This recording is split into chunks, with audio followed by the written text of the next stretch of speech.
I did a video on the Milwaukee top off almost a year ago. Question is, how has it held up? Has there been any issues with it? Anything that I really like about it or something that stands out that maybe you'll like about it? Yeah, I've been using this thing hardcore and we're gonna take another look at it on 1 year later. 1 year later, should you still buy this tool?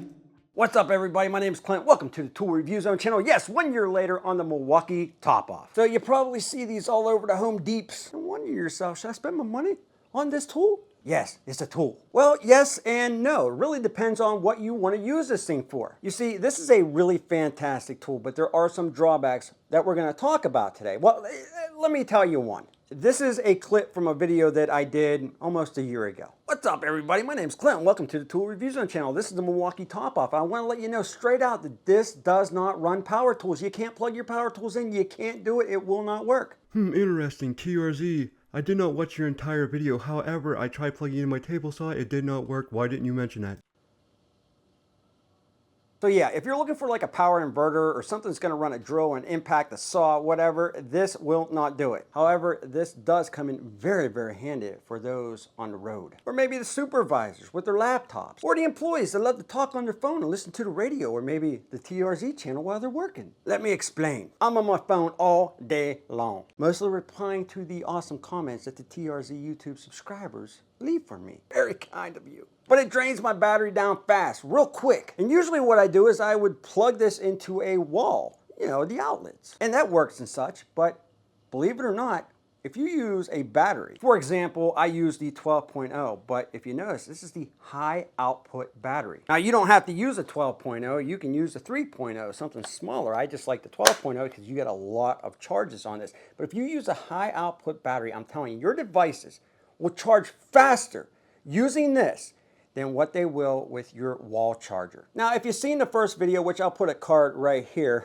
and I'm sure you have, you would know that you can use this a couple different ways. Up on top here, you have, well, a basic outlet, and that's where a lot of people think that, yeah, I can plug in my table saw, my miter saw, whatever. It draws too much. It's never gonna work. But lights, devices, iPad, iPhone, Samsung, whatever you're using, can also be plugged right into that outlet. But if you don't want to use one of these things, well, you don't have to. Because up top here, you got a USB port. And that's what I use. I use a USB port plugged right into my phone and it charges crazy fast. I do want to let you know though, if you're using a regular battery, it's not going to charge as fast as the high output. So I'm just throwing that out there. Hold on there for a second. TRZ, I also did not watch your entire video, but why did you not mention that it charges faster with the HD batteries?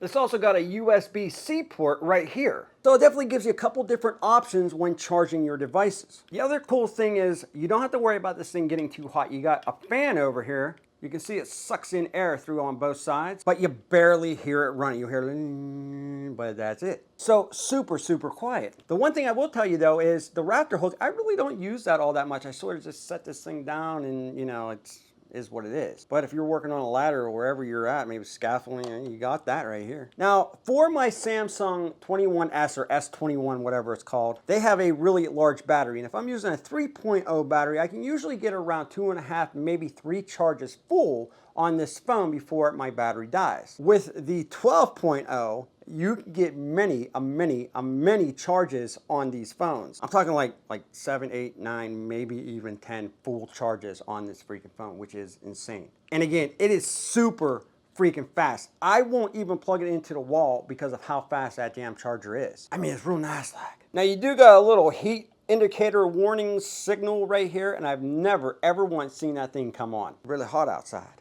Now I do want to let you know that if you leave this on and your cord is running but you don't have anything attached, it will slowly but surely drain that battery, but that's basically every type of charger. What's cool about this is that you can actually shut these off. So for example, say I want to use this outlet right here and I don't want to use the USB or whatever, I can come over here and push this outlet button, you'll see that lights up. But if I want to shut that off and I don't want to use it, well, I just come over here and push this button, that lights up, and now I can use any one of these ports, or I can use both of them at the exact same time. What? Now, I will tell you one thing. If you are somebody that has a lot of batteries, this might not matter to you, but the one thing I also use in conjunction with the top off is the Milwaukee Supercharger, the fast charger. That thing is insanely fast charging up your 12.0s. I mean, like 50 minutes fast, 45 minutes fast on a full complete charge. If you're somebody that only has like one of these batteries because they're really expensive, when it's done, you toss it on that supercharger, it charges up in like 45 minutes and you got how many more charges left on this thing, which is awesome. I'll also leave that full review right here. And as far as build quality goes, I have dropped this thing many a times and never once have I had any cracks, issues, damage at all with this thing. That's also real nice. Now, of course, there are a couple drawbacks as mentioned. Up on top, if you want to run power tools, table saws, whatever, you cannot do it with this thing. I'm telling you now, you can't do it. You never mentioned that you couldn't run power tools off of this TRZ. Did you leave it out on purpose or did you just simply forget? That's a bummer, but they don't advertise that you can, so I'm just throwing it out there just to let you know if you think you can, it's not going to work. You know what's really awesome about this is that you can take it camping, you can take it on the job site, you can do whatever you really want, and you're always going to have a lot of juice to charge up your devices, radios, whatever you're bringing. It's just a fantastic tool. I like. Yes, it's a tool, but all in all, this freaking top off, the Milwaukee top off is freaking excellent. I love this freaking tool, and if you want to check it out, I'll leave a link in the description below. Now, I know one of you out there have probably tried this or used it or seen it at the deeps. Let me know what you think about this thing. I love hearing your feedback, so in the comment section, let me know. Do you love it? Do you hate it? Which do you think? Also, if this video has helped you in any sort of way, please don't forget to smash that like button. Appreciate it. I always appreciate you stopping by. And with that, we'll be back with more videos soon.